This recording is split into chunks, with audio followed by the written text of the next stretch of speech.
Hi, Dave Anderson here at the Camera Company. Today we're going to take a few minutes and get you started with a new D5500. I've unpacked the box. The box has user's manuals. The reason we're doing this video is because most of you don't want to take the time to read this right away. You want to get out and take pictures. So this few minutes will show you how to get the camera put together and start taking pictures. What comes in the box? The manuals. You get the camera body. You get an 18 to 55 millimeter lens, a battery charger, some AV cables, so if you want to watch them on your television, but most people don't still have this type of a cable anymore. We have another cable, which is for transferring your images to your computer, and finally a strap. So give me a second, I'm going to clear some of this away, and then we'll come back and start putting it together. First thing we're going to do is put the lens onto the camera. Now, the camera comes packed with a body cap. This is important to protect the inside of the camera when there's no lens attached. So to take the body cap off, it's just give it a little bit of a turn to the right. The cap comes off. We'll put that off on the side. We have our lens.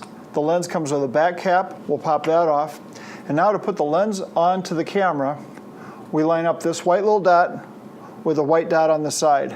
When those two dots are lined up, give it just a little bit of a turn to the left and you'll hear it click. The lens is now locked on the camera. If in the future you're buying additional lenses and you have interchangeable lenses in this system, you want to take one lens off and put another one on, there's a release button right here on the side. Press that release button, rotate the lens, and it comes apart. You can then put your other lens on by, again, lining up the white dots, giving it a turn back, and you'll hear it lock into place. So that is how we put the lens on the camera. While we're talking about the lens, let's take a second and look at the couple switches we have on the side. There's an A and M. That stands for autofocus or manual focus. It only has to do with whether the lens focuses when you half press the shutter. So if you're in autofocus or in the A, the camera will do all the work for you in focus. If you put it into manual, then you actually have to focus the lens yourself. So if that gets bumped going into the bag and it's not acting right when you go to focus, check that switch. The other one is a vibration reduction switch. By turning that on, that's going to help mitigate any vibration you may have or shakiness as you're taking images and pictures. So leave that in the on position. And this lens also has a lock. There's a little L here you'll see. To release this lens to make it work, you need to press the button on the side of the barrel, turn it to zoom, and what it will do is I'll put it into its functioning mode. To lock the lens again, press the button, turn it to the L, and that locks the lens. So that way the lens doesn't come out when it's being carried around on the strap or put into a bag.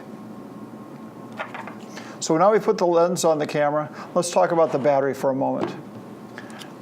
The Nikon comes with a lithium-ion battery. The lithium-ion battery can be recharged over and over again, and it's very simple to charge. It snaps into the charger that's supplied, prongs come out, plug this into 110, and there are two lights here. When it's blinking, it is charging. When it goes solid, it's fully charged. There's actually only one light. When it's blinking, it's charging. When it's solid, it's charged. You can't overcharge this battery, so it's important that you keep the battery charged. It will live a long life and serve you well. So to put the battery in the camera, we have to open up the little battery door that's underneath the hand grip. So little lever there that causes that to come open. And the battery is only going to fit in one way. You can try to put it in the other way, and it will go if you force it. But if it doesn't go in easy, the battery's going in wrong. So the battery just slides in, press it until you hear the little click. There's a little yellow catch that comes over and holds the battery in place, and then close the door. To take the battery out, open the door up, release that little yellow latch, and the battery will slide right back out. So we've got a battery now in the camera. The next thing we're going to do is put in a memory card. Now, I'm using a 32 gigabyte rugged ProMaster memory card. I like a 32 gigabyte card because it gives me a lot of space to capture images and video. This camera will do both. Okay, you use about a gigabyte of memory for every 10 minutes of video. So if you're planning on doing any video, you can chew up a lot of memory quickly. So a 32 gigabyte card is good. To put the memory card in the camera, open up the door on the side. It just simply slides back, lifts up, and then insert the card, press it until you hear it click, To release the card, press it, it'll pop out. It's a little spring-loaded device there. Put the card in, close the door, and now you're ready and the camera has been put together. We've got the lens on, the battery in, and a memory card.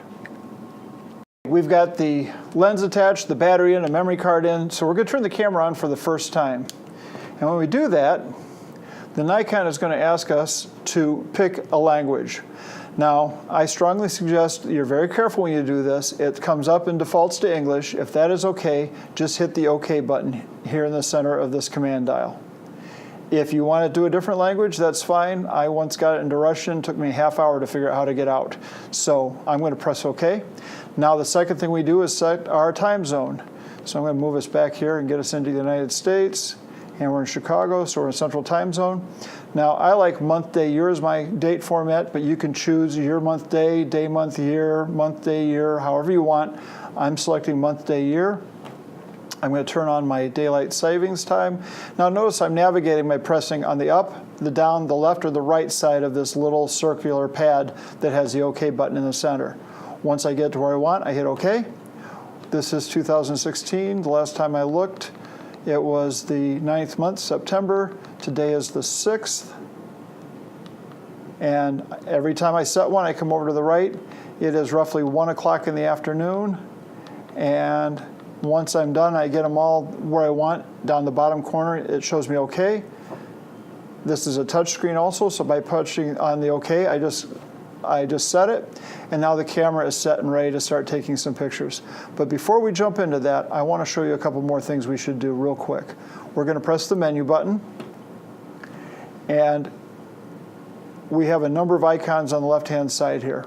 You can see there's a playback menu, a shooting menu. We have a custom setting menu, a tool menu, a retouching menu, and then finally recent settings. Go back to the setup menu, toggle over to the right, and go up to format memory card. Every time you put a new memory card in, you should format that card. So by doing so and saying yes, I'm going to erase all the images on the card, but set the card up so that it will work with this camera. Anytime you need to format a card or erase a card completely, do it in the camera. Do not do it on your computer. The camera has a different allocation table system, and it works best if you do it right in the camera. So with that in mind, we now set our memory card. Our memory card is formatted. We're going to now go back up. I'm going to go back over to the left. I'm going to go back up to the camera in the shooting menu. I'm going to come over to the right, and I'm going to go down to image quality. It says it's set on normal right now. I'm going to say OK, and that's going to bring up a menu.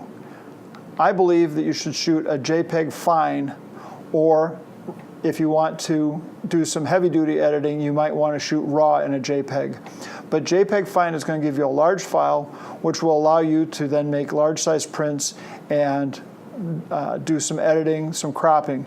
If you shoot a small, we toggle down and look at it, a basic JPEG, that's going to be a small file, and many people have complained that I want to blow this up bigger than an 8x10, and it just won't work because there's not enough data there.